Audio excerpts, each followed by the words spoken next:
Hello everybody and welcome back. Good to talk to all of you again today. And today we'll take a look at the most recently announced changes to test ships. So first things first, Paolo Emilio. Main gun reload time is now down by 1.3 seconds. So that's a positive because it'll make it easier to proc Cincinnati, and Cincinnati has an impact on the way that Paolo Emilio will perform. So that's a good thing.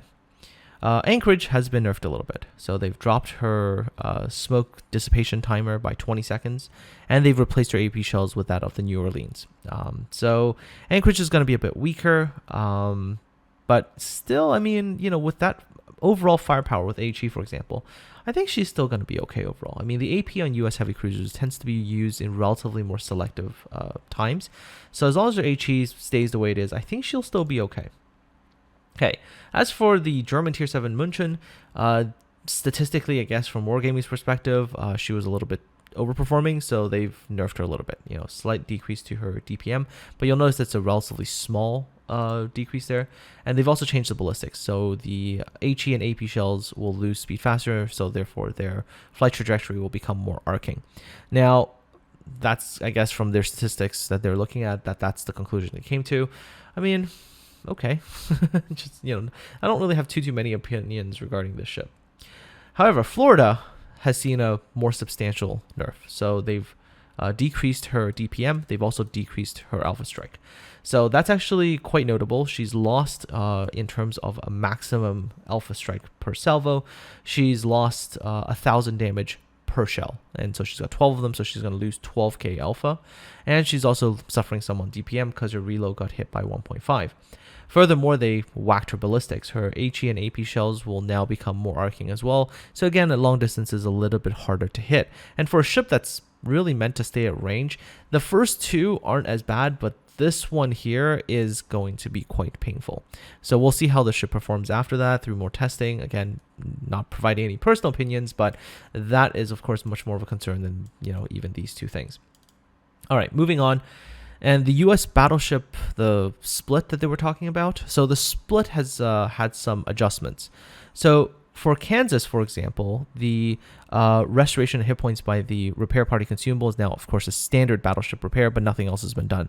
My guess is that something will be done to the ship in line with the other two, and because we will have to see, like Vermont, if it's supposed to, let's say, highlight or categorize the line, then Vermont's really going to be the sort of the ending design, shall we say, and gameplay style, shall we say, and that will reflect in the other ones later on.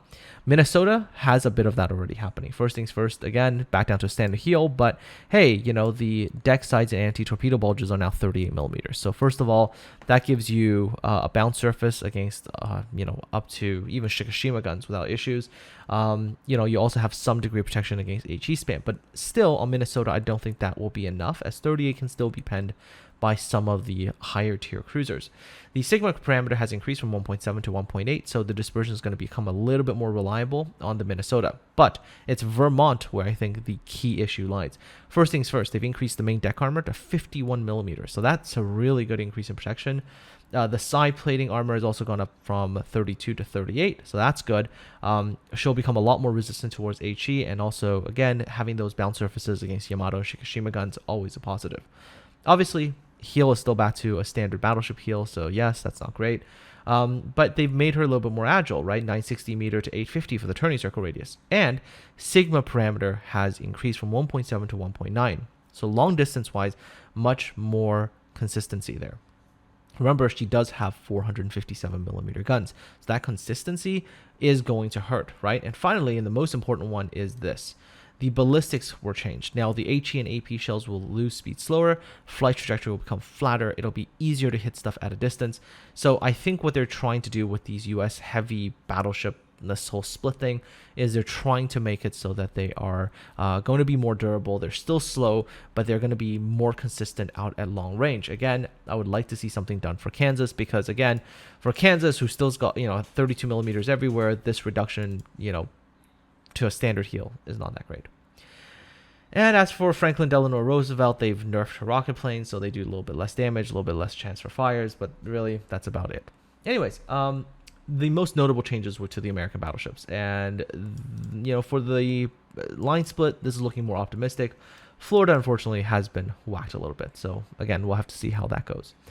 Anyways, other than that, yeah, just one last thing. Again, you guys haven't heard from me for about 2 weeks, and you're probably not going to hear again from me on YouTube for another 2 weeks. You can find me on stream for sure, on Twitch, as I'm still trying to maintain the live streaming, although even that is currently a little bit erratic. Obviously, for those of you who know, I'm just having a hell of a time right now trying to find a new place to live for September. Unfortunately, because of my wife's internship, we have to move to a small town, somewhere near sort of like, let's say, the Nova Scotia New Brunswick border. So that's really like Sackville or Amherst or something like that. Maybe even as far north as Moncton. But yeah, for the purposes that we need it for, which is basically a short-term rental, only about 4 months, it's really hard to find. I don't really necessarily blame the landlords in the area who are all trying to look for like full year rentals, but it's just it's hell right now. The one person we did find, that's turned into an absolute, just an absolute shit show. And so yeah, I mean, just my entire life right now is just this piled on stress and frustration and at times even anger, towards that one individual that we're dealing with. So, I'm kind of in a crappy situation, but hopefully it'll resolve by September, and I'll get back to making content at a slightly more regular pace. So yeah, bear with me, folks. I'll try to get things resolved quickly, and try my best to get back to everything as per normal. So until next time, take care, folks, and I'll catch you all then.